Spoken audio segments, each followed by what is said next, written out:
Emphasis that the Rules Committee's had for several years now is on unsportsmanlike conduct, player behavior. And there's been a lot of confusion about this. Sometimes this is referred to as a celebration rule when a player gets excited after a play. And what the Rules Committee is concerned about is not a spontaneous, exuberant celebration. I mean, this is a game that is a very high emotion game. It's played by teenagers who are very much affirmed by what they do and get excited about what they do, as they should. And so when a player at the end of a play reacts in a spontaneous, excited way, that's fine. There's not a problem with that. Where the problem comes in is when the player taunts the opponent, does some kind of choreographed or excessive act, prolonged act that demeans the game or demeans an opponent. That's when the foul takes place. And in terms of what it looks like, if it feels right, if it feels okay to an official, let it go. And what we mean by that is a player is going to get excited about scoring a touchdown or get excited about sacking a quarterback, and he jumps up and expresses that excitement in a youthful, exuberant way. There's nothing wrong with that.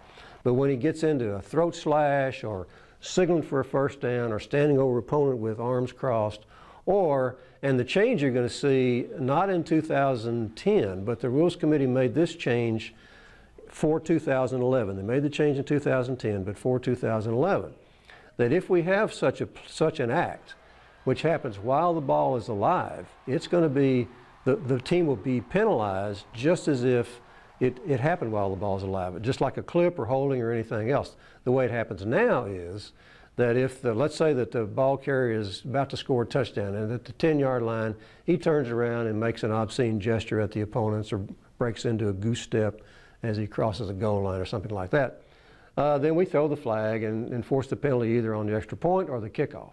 Well, starting in 2011, that penalty would be enforced just the same as if it had been clipping at the 10-yard line or wherever it happens, rather than having it be a live ball foul treated as a dead ball foul. It'll be a live ball foul treated as a live ball foul, which means there would be no touchdown in that case that I described, and you'd have a 15-yard penalty from that spot. I should say also that all this concern about sportsmanship really comes from the coaches.